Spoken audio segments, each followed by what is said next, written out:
Merci de nous rejoindre dans Géopresse, votre magazine de débats socio-économiques et d'analyse grâce au recul des journalistes de la rédaction de Géopolis Forum. L'émission de ce soir est un instant de vérité. Nous allons faire un voyage au cœur de ce que le cardinal Laurent Monsengo appelle le royaume des faits. Il s'agit de faire la recension d'un ouvrage, les mémoires d'Alexis Tambwe Mwamba, qui porte ce titre, du village à la République.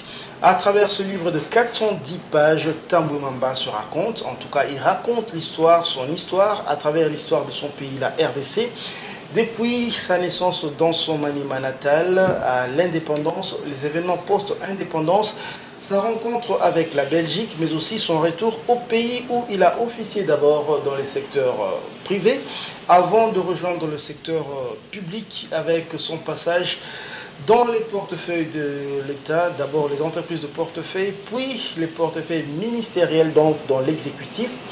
Aussi, la vie de parlementaire, on sait que Tambwe Mwamba a été président du Sénat. Toutes ces facettes sont racontées dans cet ouvrage, alors que M.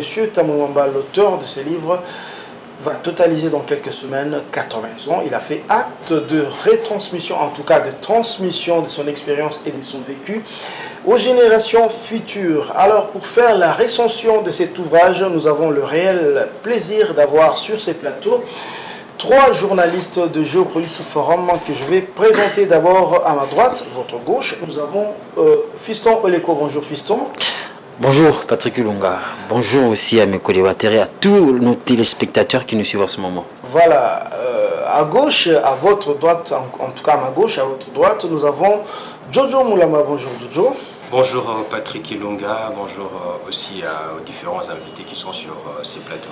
Voilà, le dernier journaliste issu sur les plateaux, il est aussi à ma gauche, Dieudonné Bonali. Bonjour. Bonjour Patrick Ilunga, bonjour à tous nos téléspectateurs, bonjour à ceux qui nous vont nous suivre aussi en dehors du Congo. Voilà, comme je disais, tous les 3 journalistes ici sur le plateau sont membres de Géopolis Forum, de la rédaction de Géopolis Géopresse. Le débat est ouvert. Voilà, pour commencer cette émission, nous allons d'abord faire un tour de table avec l'impression de chacun autour de cette table. D'abord, Fiston Oleko, nous n'avons pas l'habitude ici au Congo de voir ceux qui ont vécu, ceux qui ont été dans les secteurs privés ou bien publics, écrire les mémoires pour laisser à la génération future, en tout cas pour partager avec la génération future les erreurs ou bien les réussites de leur vie. Quelle impression vous avez en lisant, en ayant lu les mémoires de Tambwe Mwamba? Merci beaucoup Patrick Ilunga, merci pour cette question très importante. D'abord, moi je veux commencer pour dire que la vie, particulièrement la vie humaine, a ses étapes. Il y a la naissance, la venue à l'existence, il y a le fait de grandir, il y a la maturation, la reproduction. Et il y a une étape très importante de la vie d'un être humain, c'est la retransmission. C'est-à-dire que tout ce que vous avez acquis, tout ce que le monde vous a généreusement donné, transmission, oui. Tout ce que le monde vous a généreusement donné, vous avez l'obligation, c'est un devoir, de pouvoir le léguer, de pouvoir le transmettre aux générations futures pour que cette génération-là puisse apprendre de ce que vous avez fait de bien, les pérenniser, pourquoi pas les fructifier, mais aussi apprendre de vos échecs, pour les éviter en vue d'une future meilleure pour eux, cette génération-là, qui auront aussi à leur tour le devoir de léguer leurs expériences à leur génération, aux générations qui viendront après elles. Donc le sentiment que j'avais en lisant ce livre, je me dis que d'abord notre classe politique atteint un niveau de maturation. Il faut dire, surtout avec cette politique moderne que nous avons entamée après l'indépendance de 1960, on a vu de plus en plus des politiques congolais commencent, surtout ceux qui ont été à l'avant-plan de la vie politique de notre pays, commencent à pouvoir nous laisser leurs expériences, ce qui n'était vraiment pas le cas, surtout dans les années 90, 80, 70. Aujourd'hui, on a vu, avant Alexis Tambwe Mwamba publie ses mémoires, on a vu Kingo Adondo publier aussi ses mémoires. Le sentiment que j'ai, c'est un sentiment, déjà il faut dire, de satisfaction, parce qu'on a quand même des repères. Et un pays ne peut se construire qu'avec ses repères, ses champions, ses héros, malgré tout ce qu'ils auront fait. Voilà, on a quand même des repères, comme dit tout à l'heure Fiston Oleko. Je rappelle que cet ouvrage a été préfacé par Léon Kengo Adondo et a été aussi postfacé par le cardinal Laurent Mosengo d'Heureuse Mémoire. Alors, Jojo Moulamba, la même question que j'ai posée à Fiston tout à l'heure. En lisant cet ouvrage, quelles sont les impressions que vous avez vous-même en tant que Congolais, en tant que journaliste, qui observait la classe politique et qui malheureusement n'a pas lu les anciens comme par exemple les Thomas Kanza, les Étienne Tshisekedi, Joseph Désiré Mobutu, tous n'ont pas raconté vraiment ce qu'ils ont vécu dans le passé. Quelles sont les impressions que vous avez en lisant l'histoire de Tambwe Mwamba racontée à travers l'histoire de son pays, la RDC? Merci Patrick Ilunga pour la question. En tout cas, il faut tout d'abord commencer par saluer ce travail qui a été réalisé par le sénateur Alexis Tambwe Mwamba. Vous l'avez dit au début, c'est pas vraiment dans les habitudes des acteurs politiques congolais de pouvoir transmettre leurs expériences à travers un livre. Et le titre pour moi est vraiment éloquent, du village à la République. Donc là, l'auteur présente tout son parcours, ce qu'il a vécu. C'est vrai, toute sa vie, ces livres ne pourraient pas contenir vraiment toute sa vie, tout ce qu'il a vécu. Mais en lisant les livres, j'ai l'impression qu'il a tout résumé, qu'il a presque tout dit. Voilà, puisqu'il est parti vraiment dès sa naissance jusqu'à à parler même de grandes fonctions qu'il a eu à assumer, de grandes responsabilités qu'il a eu à assumer au sommet de l'État. Donc j'ai vraiment une très bonne impression. Alexis Tambwe Mwamba, j'ai découvert des choses, contrairement à ce que nous apprenons de lui. On a appris à travers certaines personnes qu'il est un homme méchant, un homme non, mais ce que j'ai aimé, c'est qu'il a été vraiment très sincère d'ailleurs en nous présentant sa vie dans cet ouvrage. Il a parlé sans porter des gants, il a été très clair.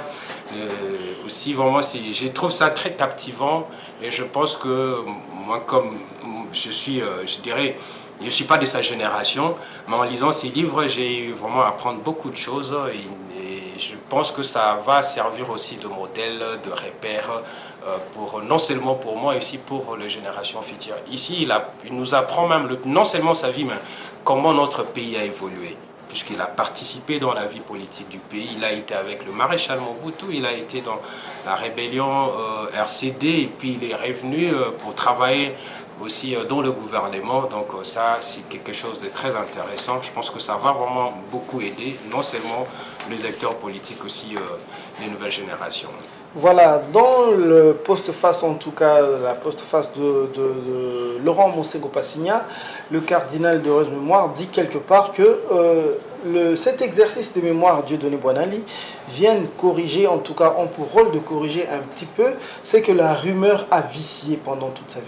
En tout cas, en lisant l'ouvrage de Tambwe Mwamba, est-ce que vous avez aussi l'impression de regarder l'homme, la personne, bien l'auteur, d'un regard nouveau? Oui, depuis que j'ai lu cet ouvrage de 407 pages, j'ai un autre regard, j'ai une autre image d'Alexis Tambwe Mwamba, que les intimes appellent ATM. Nous avons lu des écrits, des papiers de certains de nos confrères, même certains de ses adversaires politiques qui disaient qu'il est burundais. Oh, c'est faux. Pour avoir étudié à l'université du Burundi, c'était quelqu'un qui aimait les études. D'ailleurs, lui-même, il raconte dans son ouvrage qu'il avait pour rêve de devenir un jour prêtre. Mais le destin a voulu qu'il puisse aller continuer ses études en Europe, secondaires en Europe. Il les a parachevées là-bas. Et ensuite, il s'est inscrit à l'Institut de sciences sociales en Belgique, puis à l'Université libre de Bruxelles, l'ILB. Il a fait les études de droit, des sciences sociales et diplomatiques, et jusqu'à décrocher 3 licences qui lui ont ouvert les portes de la carrière professionnelle. Vous l'avez dit en introduction, il a travaillé dans quelques entreprises privées de la place, dans les secteurs privés.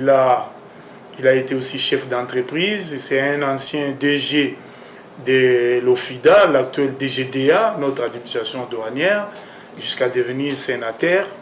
Le 6 mai prochain, il va totaliser 80 ans. Moi, je me pose la question, bon, est-ce que ce livre n'annonce pas déjà sa retraite politique? Bon, à 80 ans, bon, il aurait déjà tout gagné. Il a presque étudié, fait toutes les études nobles. On parle de la science juridique. Moi, je me rappelle quand j'étais étudiant à l'université de Kinshasa, nos amis de la faculté du droit, ils disaient c'est la seule science au masculin. Bon, après avoir étudié le droit, la science politique, gagné tout dans la vie et gravi presque tous les échelons, qu'est-ce qui reste encore à Tambo Mwamba? Ce n'est pas les fauteuils présidentiels, mais je les félicite pour une chose, en 30 secondes, il y a des aînés qui nous ont précédés dans l'au-delà, qui sont partis avec leur savoir, que nous, la jeune génération, considérait comme des bibliothèques vivantes. Il y a eu Kasavubu, Mobutu, Gizenga, Kimbangu, vous avez cité Thomas Kanza, Etienne Tshisekedi. Il y a eu beaucoup de leaders politiques congolais. Gizenga. Il y a même beaucoup de cadres qui ont exercé de hautes fonctions dans notre pays. Vous avez Tchongo par exemple. Nous avons encore Gilbert Tchongo. Nous avons Mukamba, Kadia Tanzemba. Il y en a beaucoup qui sont encore vivants mais qui n'ont pas encore écrit. Vous avez les tout premiers ministres aussi des Affaires étrangères, Bomboko, qui sont partis comme ça. Ça nous écrit des mémoires. Or, le savoir est transmissible. On aurait voulu connaître leur parcours, qui ont été joncés des difficultés et de beaucoup d'obstacles. Ils ont connu aussi des réussites. Pour nous, ils sont des repères. Quand ils nous laissent des ouvrages comme ça, quand nous les lisons, nous nous disons « Ah, n'échouons pas là où Tambo Mwamba a échoué, réussissons là où Tambo Mwamba a réussi. » Nous entrons aussi dans les secrets de l'ère. Voilà, donc il s'agit pour la génération actuelle et la génération future de s'inspirer de ce qui a été fait par les anciens. Nous allons entrer dans le vif du sujet. Fiston Oléko, on va recommencer avec vous. Vous allez parler de la naissance. On sait que Alexis Tambo Mwamba il est né en 1943. Nous sommes en plein dans ce qu'on appelait le Congo belge. Congo belge. Et sa vie a évolué comme ça jusqu'à l'indépendance, où il avait pratiquement 17 ans. Racontez-nous un petit peu ce que vous avez retenu de sa naissance et puis de son évolution jusqu'à la colonisation et puis ce qu'il a fait, la lecture qu'il a fait même de l'État dans son ensemble. Merci beaucoup Patrick Ilunga pour la question très pertinente. Je vais dire que Alexis Tambo Mwamba, comme vous avez dit, est né en 1943, c'était un 6 mai, et on va dire que d'abord l'auteur nous a partagé, nous a vraiment accompagné ou nous a fait vivre dans une sorte de voyage sur sa vie, nous a partagé les mémoires, c'est vraiment, c'est donné, c'est livré lui-même au public, c'est ce qu'il a fait dans ses mémoires, avec beaucoup de sincérité, avec beaucoup plus de détails. On est un peu confondu entre l'histoire, la poésie. À un moment donné, il est dans la science politique. À un moment donné, il est dans les sciences économiques. Une écriture romancée. Voilà. Donc, parler de la naissance d'Alexis Tambo Mwamba, nous sommes en 1943. Et nous sommes aussi, il faut le dire, en pleine guerre mondiale, la deuxième. C'était en 1943. Et Alexis Tambo Mwamba est né dans son Maniema natal. C'était dans une famille qui était composée d'un papa qui était agriculteur, mais aussi un forgeron qui faisait des houes pour les agriculteurs, qui faisait des machettes, mais aussi d'autres instruments pour les travaux champêtres. Et il est aussi né d'une famille, surtout côté maternel, qui était, son papa il s'appelait Edouard Mwamba et sa mère s'appelait Thérèse Asonga, qui était une fille d'une famille royale, le chef Peneki Kala. Et c'était dans cet environnement-là qu'il a a grandi, qu'il a appris à parler, qu'il a appris à penser, qu'il a appris à faire des choses, qu'il a été même conduit dans des écoles, des prêtres, des écoles catholiques, où il a appris beaucoup de choses, qui a forgé même sa pensée. Lorsqu'il parle d'ailleurs de son père, lorsqu'il parle d'ailleurs de son terroir, il dit qu'il tire toute sa force d'ailleurs d'abord de son père. Il voyait comment son père travaillait pour donner forme à certains instruments qu'il façonnait. Et déjà à chaque moment, au courant de sa vie ou tout au long de sa vie, quand il pensait à ça, il pensait justement, il s'est donné beaucoup de force pour pouvoir travailler, pour pouvoir résoudre les problèmes qui s'est posé à lui dans sa vie. Donc c'était ça, si on peut parler brièvement de sa naissance. Il faut dire que le livre de Tambo Mamba, c'est 410 pages. On ne peut pas ici les déballer comme ça en quelques moments. Il faut faire même 2 ou 3 émissions pour les dire ou pour l'expliquer dans son entièreté. C'est dans cet environnement-là qu'il était né et a grandi, et puis il est parti en Europe pour poursuivre ses études, revenir à Kinshasa.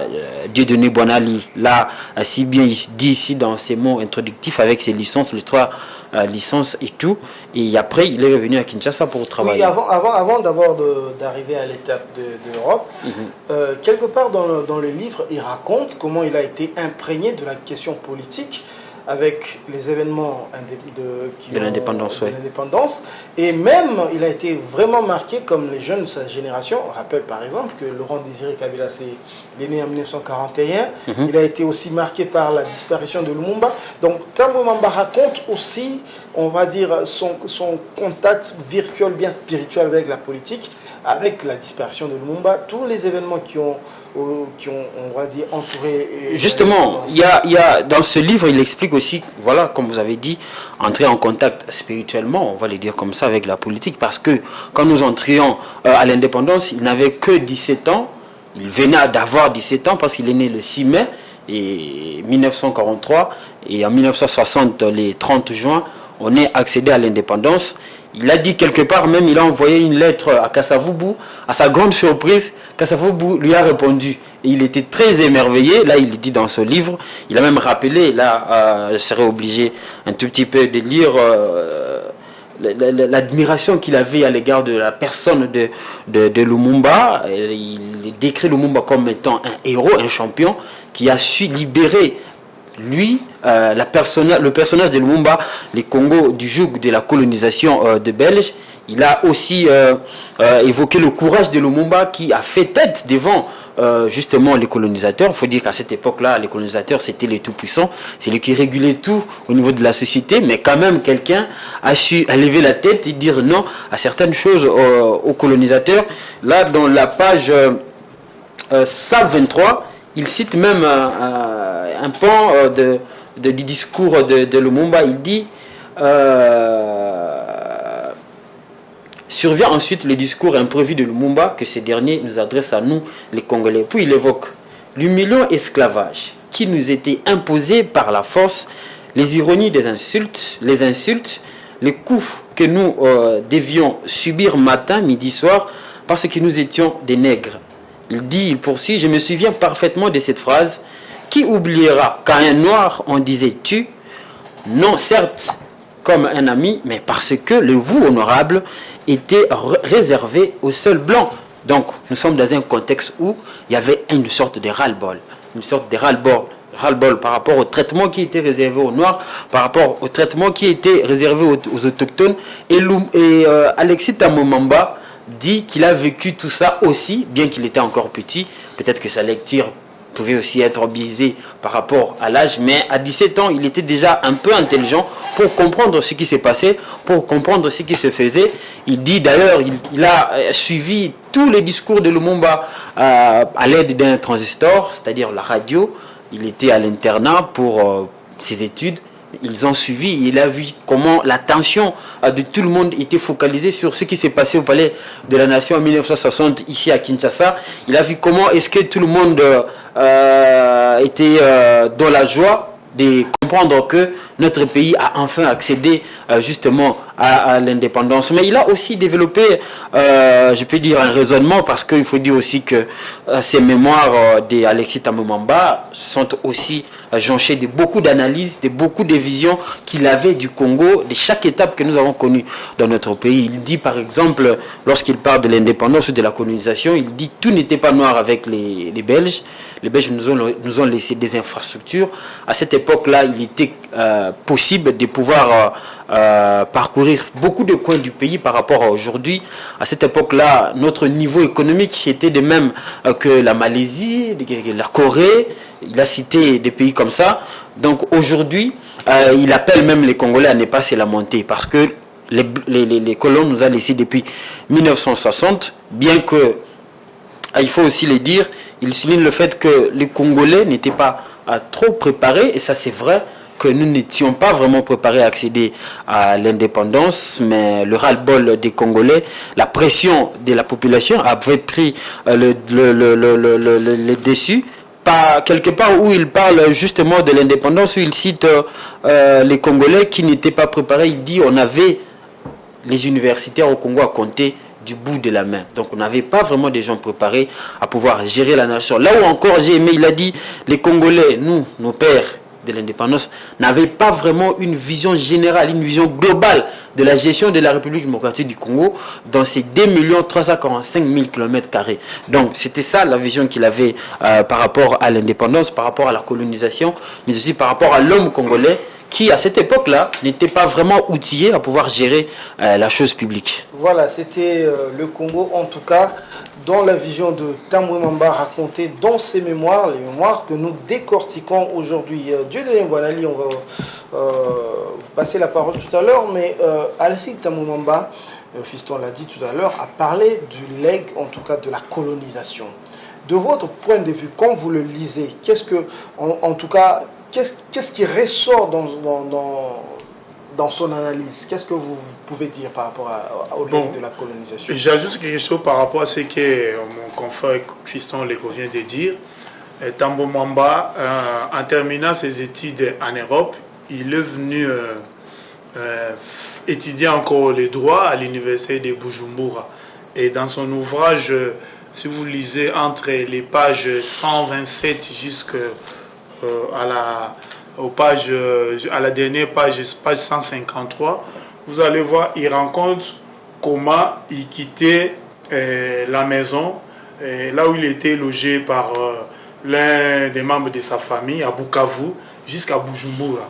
Il dit qu'il faisait des navettes, aller-retour, et ces tronçons-là, ces trajets-là, c'était très sécurisé, et la route était en bon état, et il n'y avait pas de problème que nous connaissons aujourd'hui. Aujourd'hui, si vous voulez parcourir la route Bukavu-Bujumbura, vous allez vous poser d'abord une question, est-ce que je vais arriver vivant? Mais ce n'était pas le cas à son époque. Concernant l'indépendance du pays, Fiston le quoi, parce que tout dit, qu'est-ce que je peux encore ajouter?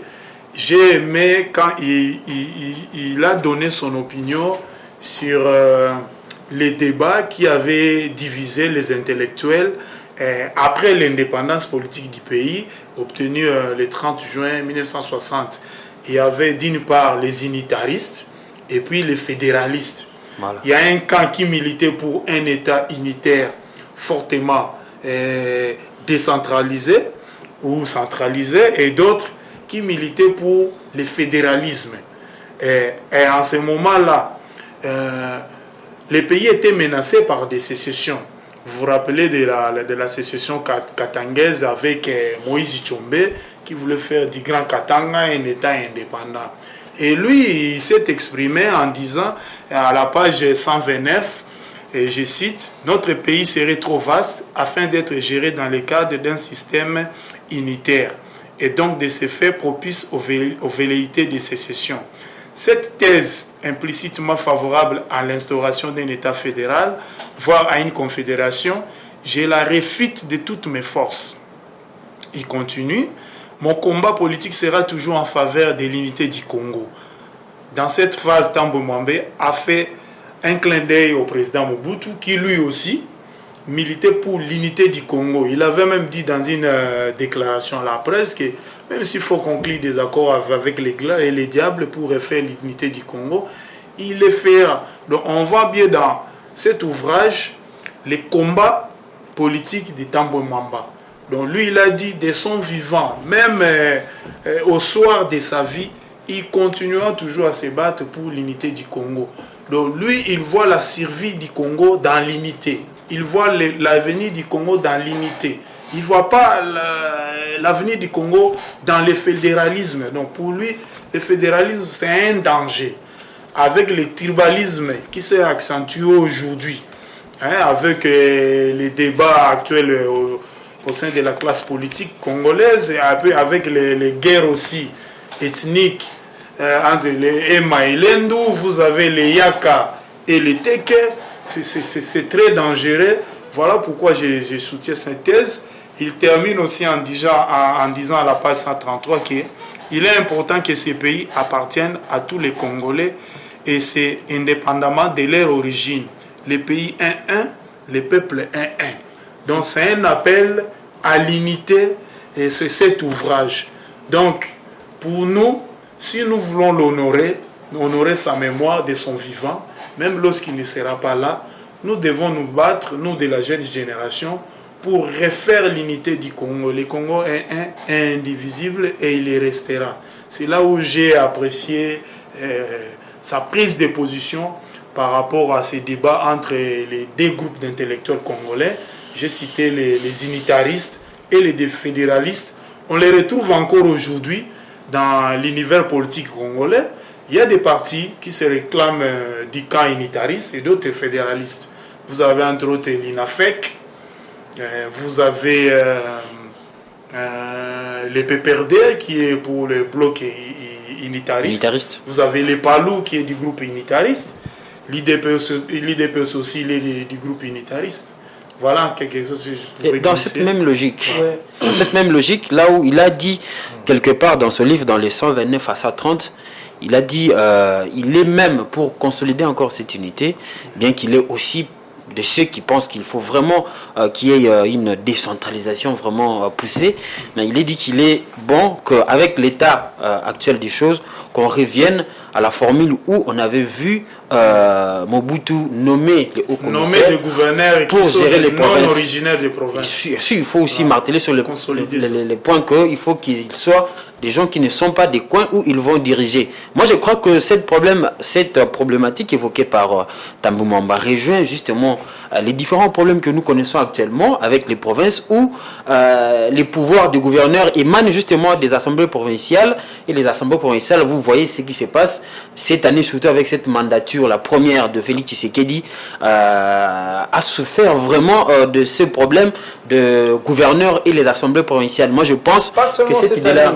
Ça a existé, en tout cas la déstabilisation des institutions provinciales. Depuis les années 2017-2018. Moi, je pense que c'est le système-là où cette façon de gouverner va aussi résoudre ce problème pour essayer un peu de détacher cette lien. Donc pour lui, le gouverneur ne doit pas être élu, il doit être nommé par les députés provinciaux. Il a une assemblée provinciale des élus qui gère des problèmes et qui sont aussi un non originaire. Ça va diminuer un peu le niveau qu'a atteint les pays en matière de tribalisme, consolider l'unité nationale. Voilà, pour consolider l'unité nationale. Très bien, c'est vrai que Fiston Oleko a parlé de la partie indépendance Belgique. Vous avez parlé aussi de sa vision, de ses études et consorts. Mais Tambwe Mwamba n'est pas resté en Belgique, il est retourné ici, Jojo Mulamba. Et quand il est retourné ici, on a vu qu'il a été d'abord dans les secteurs privés, et puis c'est, on va dire, des gens comme Léon Kengo Adodo l'a découvert, tout ça. Mais on dit aussi qu'il a été Premier ministre manqué. Parlez-nous un peu de son parcours du retour de Belgique. Quels sont les postes qu'il a occupés, quel a été son impact, on va dire, aussi bien dans le secteur privé que dans le secteur public. Bon, Alexis Tambwe Mwamba, ce n'est pas une personnalité politique de moindre en République démocratique du Congo. Actuellement, il est sénateur de la République. Il a occupé le poste de président du Sénat. lorsque le président Félix Tshisekedi a accédé à la magistrature suprême. C'était le premier président du Sénat. Aujourd'hui, il est succédé par Modeste Bahati Lukwebo. Tambwe Mwamba, vous avez dit, c'était un premier ministre manqué. C'était en fait après, ça a été découvert lorsque Jean-Vincent de Paul Lunda Bololo a été nommé Premier ministre. Là, on est pendant la période de transition, donc de 1990 à 1997, sous le régime du feu maréchal Joseph Désiré Mobutu, alors président de la République du Zaïre. Il avait nommé Vincent de Paul Lunda Bololo Premier ministre. Mais comment on a découvert que Alexis Tambwe Mwamba devait être Premier ministre? Alexis Tambwe Mwamba a été invité par le président Mobutu. Il n'était pas seul, il était accompagné de Léon Kengo Atondo et autres acteurs politiques aussi, membres de l'UDI, un parti politique dont il faisait partie. Ils sont allés chez le maréchal les a accueillis dans son bateau, ils étaient en train d'échanger. Et le maréchal leur a dit, pendant qu'ils échangeaient, il a dit quelques mots, je peux les citer. D'une certaine manière, tous autant que vous êtes, notamment le président, vous avez décidé de quitter notre parti, le MPR, Mouvement Populaire pour la Révolution, votre maison originelle en politique. Venez de quitter le MPR. Le MPR, c'était le parti unique que le président Mobutu avait mis en place pour asseoir son pouvoir politique. Mais avec le mouvement de démocratie qui avait soufflé en Afrique, les Zaïre étaient contraints aussi de s'ouvrir à la démocratie, donc de quitter le régime dictatorial pour le régime démocratique. Et Tambwe Mwamba, qui avait travaillé aussi avec le président Mobutu, mais était aussi membre du MPR, avait décidé de quitter le parti. Et puis poursuivant l'échange avec Alexis Tambwe Mwamba, Léon Kengo Atondo, le président Mobutu va encore dire que, comme vous le savez, nous irons aux élections. Et bien, puisque les élections on était en train de préparer les élections aussi, et comme vous le savez, eh bien, sachez, chers amis, que je les gagnerai, ces élections.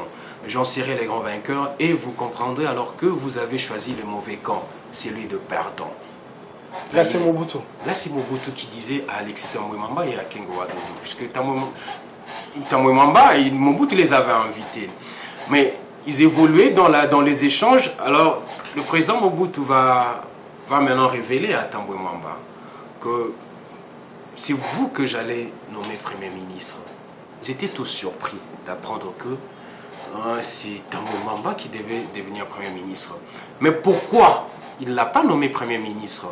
C'est parce que une personne, ami aussi à Tambwe Mwamba à l'époque, qui est aussi collègue de Tambwe Mwamba au Sénat, avait dit au président Mobutu, si vous nommez Tambwe Mwamba, ça sera très difficile que vous puissiez bien mener votre politique, puisque Tambwe Mwamba est un caractère entier. C'est un homme très pointu, c'est un homme très carré, et il n'est pas malléable. Alors il faut choisir quelqu'un de malléable. Et la personne de malléable, c'était Vincent de Paul Lunda Bololo. Donc c'est comme ça que Tambwe Mwamba a manqué de devenir Premier ministre de la République du Zaïre. Et donc voilà, c'est dans ce contexte-là, dans cette situation-là, que le sénateur Alexis Tambwe Mwamba n'a pas pu devenir Premier ministre. Jojo Moulamba, vous gardez encore la parole. On a dit tout à l'heure qu'en revenant de Belgique, Tambwe Mwamba a été, entre autres, dans la société minière industrielle du Kivu, la Somiki. Il a été à l'OFIDA. Dieudonné Bwana, il a rappelé tout à l'heure, jusqu'à être directeur général. On lui reconnaît quand même beaucoup de réalisations. Il a été ministre dans plusieurs postes ministériels. Bon, il a été, on va dire, il a occupé beaucoup de portefeuilles ministériels, mais Kengo Atondo dit c'est un petit peu lui qui est son mentor. Il dit que c'est la première fois, il a pris, je crois, dans les années 90, 90, pour le prendre, pour en faire un ministre. Et même, c'est lui qui a été le président du parti qui est créé par Kengo. Racontez-nous un peu cette expérience-là, et puis, dans le parcours de Tambwe Mwamba, quelque part, il parle de sa rencontre avec Laurent Mosengo, celui qui est mort cardinal. Parlez-nous un peu de cette expérience-là qui a été un petit peu, on va dire, qui n'est pas connue de tout le monde. Oui, qui n'est pas connue de tout le monde. On va remarquer même que même sur la première page de ces livres, c'est mentionné les livres postfacés par Laurent Mosengo, Monseigneur Mosengo. Laurent Mosengo Passigna. Donc il a préfacé ses livres, d'ailleurs il a dit c'est un chef-d'œuvre ces livres. Mais comment il a rencontré le feu cardinal Laurent Mosengo Passigna? Le feu cardinal était président de la conférence nationale souveraine, que le président Mobutu avait décidé d'organiser, puisque le pays était sous tension politique. Alors il fallait réunir toutes les couches sociales et politiques du pays pour enfin décider sur la direction que devait prendre le pays. Alors, comment il les a rencontrés? Tambwe Mwamba était un acteur important, vous l'avez dit, et on l'a dit ici, qu'il a travaillé, il a occupé de postes importants dans les entreprises privées, notamment l'OFIDA, l'actuelle DGDIA, la Direction Générale de Douanes et Accises. Il a eu des moments d'échange avec le fait cardinal Laurent Mosengo. C'est lorsque il y avait un blocage au niveau de la conférence nationale souveraine. Il y avait un blocage et le président de la conférence, qui était le Monseigneur Mosengo, avait fait appel à Alexis Tambwe Mwamba. Alexis Tambwe Mwamba s'était accompagné, lorsqu'il était allé répondre à l'invitation du cardinal, au Centre africain d'action pour dirigeants et cadres d'entreprise au Congo, CADISEC, c'est sur l'avenue Roi-Baudouin, ici à Gombe. Il s'est rendu là-bas, mais il n'était pas seul, il était accompagné de ses collègues, dont l'ancien ministre, aussi un acteur important de la scène politique congolaise, Gérard Wakamwanda, et puis son collègue aussi, M. Malumba. Ils sont allés voir le feu cardinal Mosengo. Ils les ont rencontrés, et ils l'ont rencontré. Alors, c'était juste pour leur demander de jouer les ponts entre le cardinal et le feu maréchal Désiré Mobutu. Il y avait blocage, je l'ai dit. Alors, le cardinal va demander à ces trois personnalités de dire au président, de lui demander de ne pas bloquer le processus de démocratisation du pays. Si à l'issue de cette conférence il n'y a rien qui est décidé pour l'avenir du pays, alors lui il ne se porterait pas garant. Alors s'il y a une solution adéquate qui est trouvée, alors là il portera ces chapeaux-là. Vous allez là-bas, il leur a demandé d'y aller, le président Mobutu est en train de vous attendre. Juste après l'entretien, une voiture est venue et les a pris, les a amenés chez le président, Mobutu. Ils ont rencontré le président et lorsqu'ils ont rencontré le président Mobutu, ils ont trouvé une table déjà bien dressée. Et ils avaient peur, déjà, c'est avec ce qu'ils apprenaient déjà à dîner avec Mobutu, donc c'est qu'on ne sortira pas d'ici vivant. Donc ils avaient déjà cette peur-là, ils ont rencontré, ils ont mangé, et pendant que le feu président Mobutu leur faisait la tirade, Gérard Kamanda et M. Malumba étaient en train d'essuyer la table, leurs assiettes, pour se rendre compte s'il n'y a pas de poison, tout ça. Ils ont mangé, ils ont fini, ils ont échangé, et puis à la fin, le président Mobutu va leur dire que dites au cardinal Mosengo que le processus va se poursuivre et je ne bloquerai rien. Voilà, c'était l'époque de la conférence nationale souveraine. En tout cas, on va entamer la dernière partie de cette émission, en tout cas la ligne droite, la dernière ligne droite. On a parlé de son côté où il a été important dans le secteur privé, important dans le secteur public. Mais il faut également parler de son côté un petit peu, ce qui est considéré comme le petit côté sombre. Alexis Tambwe Mwamba a été aussi membre de partis politiques ou bien de mouvements rebelles Politico-militaire. Politico-militaire, c'était le MLC, puis le RCD. Alors, racontez-nous d'abord cet épisode aussi, parce que beaucoup de gens disent que c'est un épisode quand même très très noir de son parcours. Racontez-nous, et il en fait mention, de tout ça dans ses mémoires. Oui, il fait mention de tout ça dans ses mémoires. Alexis Thambwe Mwamba, en 1997, alors que l'AFDEL faisait son entrée à Kinshasa, Alexis Thambwe Mwamba s'était rendu en Belgique. S'était rendu en Belgique non pas parce qu'il fuyait le rebelle de l'AFDEL, mais c'était pour accompagner un de ses amis dont son fils était très malade là-bas. Et il avait besoin d'un soutien de ses proches, non Alexis Thambwe Mwamba. C'est comme ça qu'il s'est retrouvé en Belgique. Beaucoup de gens disent qu'il a fui et tout ça. Donc c'était pas... Alors que son exil a commencé lorsque l'AFDEL a commencé à menacer les anciens caciques du régime Mobutu et dire que tous ceux qui vont revenir seront emprisonnés. D'ailleurs, beaucoup ont été emprisonnés. Vous avez des gens comme les Artir Zaïd Ngoma et beaucoup d'acteurs politiques. Et Thambwe Mwamba, après tous ces mouvements-là, en 1997-1998, il va adhérer au mouvement rebelle Rassemblement de Congolais. C'était d'abord le RCD, puis RCD. le MLC. Oui, le RCD. Il a commencé au RCD, oui. Rassemblement de Congolais pour la démocratie. Et il a adhéré là-bas avec un seul, le RCD était dirigé par Ernest Wamba Diawamba.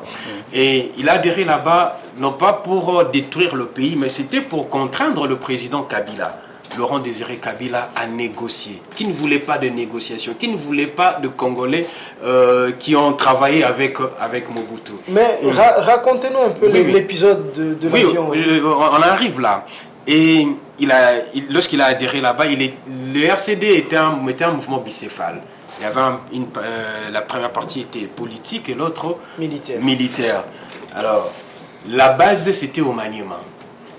Les RCD contrôlaient la rive droite, puisque Maniema, la ville de Guinée, est séparée par le fleuve Congo. Et le RCD contrôlait la rive droite et les forces nationales de l'armée nationale contrôlaient la rive gauche. Et cette partie du pays, de la rive gauche, a été infiltrée par le service de renseignement du RCD, qui contrôlait tout le mouvement des troupes congolaises, qu'est-ce qu'ils sont en train de faire et tout ça. Alors lorsqu'ils avaient appris, ces services avaient appris qu'il y avait un avion qui devait se déplacer avec des soldats et de munitions, c'est comme ça qu'ils ont communiqué aux militaires qu'il y a un avion qui se déplace et ils ont ciblé l'avion et l'avion a été écrasé. Thambwe Mwamba, qui était du côté politique, était surpris d'apprendre cette nouvelle-là.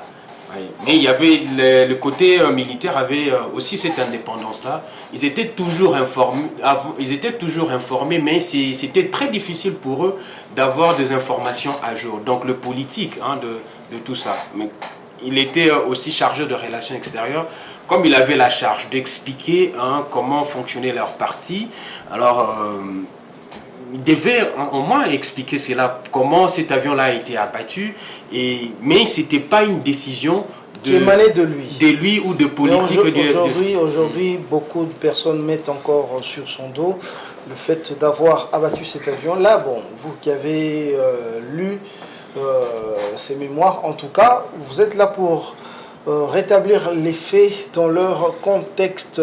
Alors, on va en tout cas finir avec cette émission, mais on passe quand même la dernière parole le dernier tour de table avec Fiston Oleko.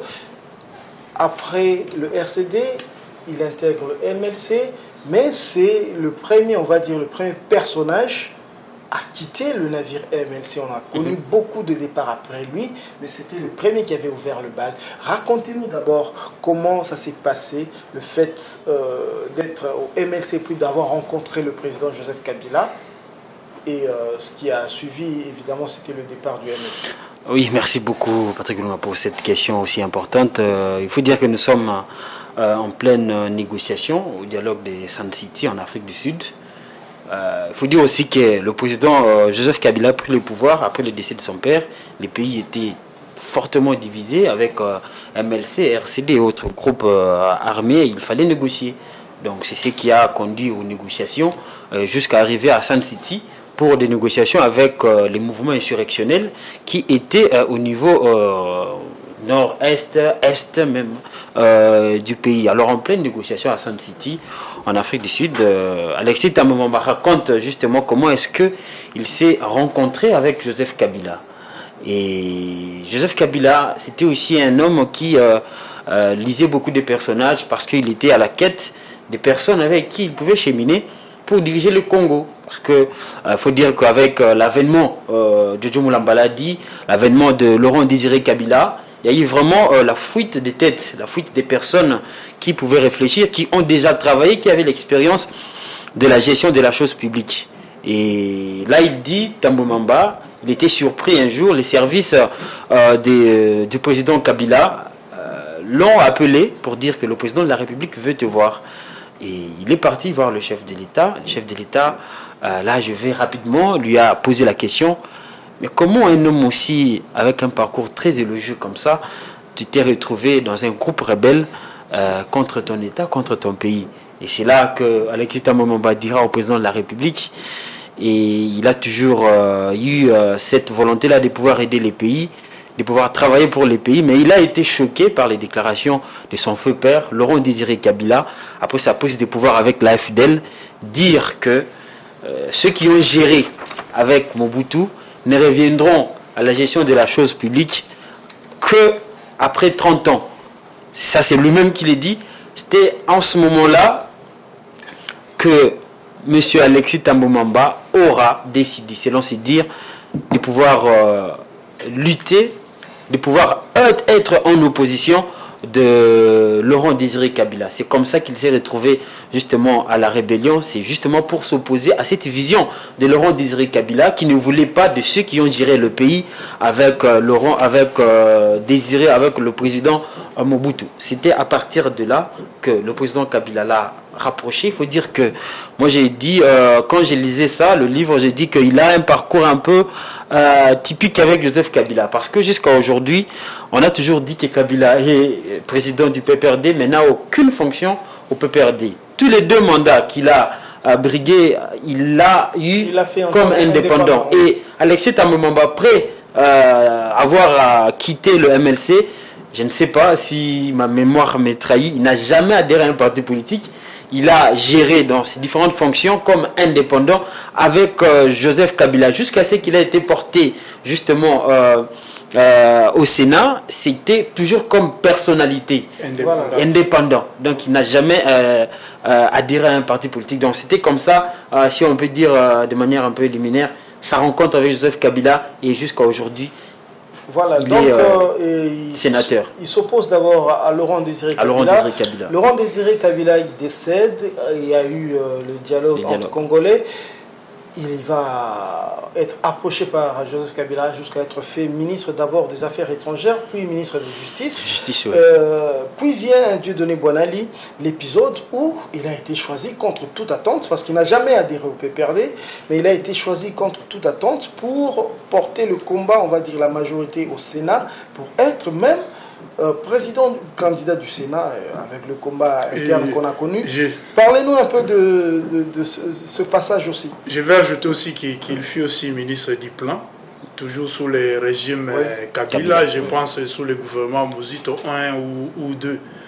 Là où j'ai aimé aussi, en ce qui concerne sa nomination pour la première fois comme ministre, c'est quand il dit qu'il a été informé par l'entremise d'un ami et qu'il était surpris. Ce n'est pas comme aujourd'hui, on vous annonce déjà 2-3 jours, voire même 2 semaines en avance que vous serez ministre. C'est pour vous dire qu'à l'époque de Mobutu, même si on dit Mobutu était dictateur, mais en ce qui concerne quand même les nominations, il insistait beaucoup sur la méritocratie. Et en ce qui concerne les mérites, l'expérience professionnelle, Alexis Tambwe-Mwamba en a beaucoup en tant que patron d'entreprise, avocat. Il ne faut pas l'oublier, il a un cabinet d'avocats qui porte son nom, c'est un avocat d'affaires. Il a dirigé la 3e entreprise minière du pays, la Sominki, après la GECAMINE et la BIBA, c'était à l'époque la SOMIKI, Société minière indiciaire du Kivu. Donc, c'était une expérience qui militait pour lui en termes de nomination partout là où on avait besoin de lui. Mais comment il est arrivé président du Sénat? Vous savez, dans notre pays, certaines nominations tiennent compte aussi de la géopolitique. Vous savez, quand vous avez déjà un président de la République qui est ici du bloc Est, on avait Joseph Kabila. Donc on ne peut pas avoir la deuxième personnalité du pays parce que les présidents du Sénat, en termes de succession, je n'ai pas en tête l'article de la Constitution, mais j'ai l'idée générale en ce qui concerne la succession du président de la République, c'est-à-dire en cas de démission, en cas de décès ou d'empêchement définitif. Les dauphins légaux du président de la République, c'est le président du Sénat. Donc quand vous voulez élire un président du Sénat, donc en tête déjà, les électeurs qui sont les députés provinciaux ont cette donne-là en tête. Donc ce n'est pas n'importe qui que vous devez mettre le président du Sénat. Le Sénat, c'est la chambre haute, c'est la chambre des sages. Et quand vous devenez président du Sénat, vous êtes les plus sages de tous les sages qui composent le Sénat. C'est pour cela que le choix de l'autorité morale à l'époque, Joseph Kabila Kabange, c'était Alexis Tambwe Mwamba. Je voulais dire président du Sénat. Mais comment il est devenu président du Sénat? Kabila n'était plus au pouvoir. Mais c'est Tshisekedi qui est au pouvoir. Vous vous souvenez à l'époque, quand le président de la République, Félix Tshisekedi, voilà. Félix Tshisekedi est devenu président de la République, mais la majorité était du côté du CACH. Et du FCC plutôt, le Front commun pour le Congo. C'est ce qui a fait qu'au niveau du Sénat, les candidats du FCC devaient passer. C'était facile qu'il puisse devenir président du Sénat. Mais nous regrettons tout simplement dans son parcours le fait que Tambo Mamba n'ait jamais brigué les postes de Premier ministre. Il devait passer aussi comme il en avait l'étoffe, l'expérience, les CV militaires pour lui. Il devait travailler aussi à l'avenir Roi Baudouin comme Premier ministre. S'il y a des postes qu'il n'a jamais occupés dans sa vie, je pense que c'est la fonction de président de la République. Et des premiers ministres, mais si je peux ajouter on l'a dit ici, il aurait dû, mais sauf qu'on ne peut pas briguer. Voilà, je reviens en 30 secondes avec votre permission sur l'affaire avion de Congo Airlines CAL. On lui reproche toujours, c'est une affaire qui lui colle à la peau, mais c'est un homme innocent. Si je l'ai dit, pourquoi? Même si quelque part dans le livre il raconte, il dit qu'il a appris à piloter un avion de ligne par l'entremise d'un ami, un sujet belge. Mais là, cela ne veut pas dire que ce jour-là, lui, il était à la manière de celui qui a piloté l'avion pour le faire tomber.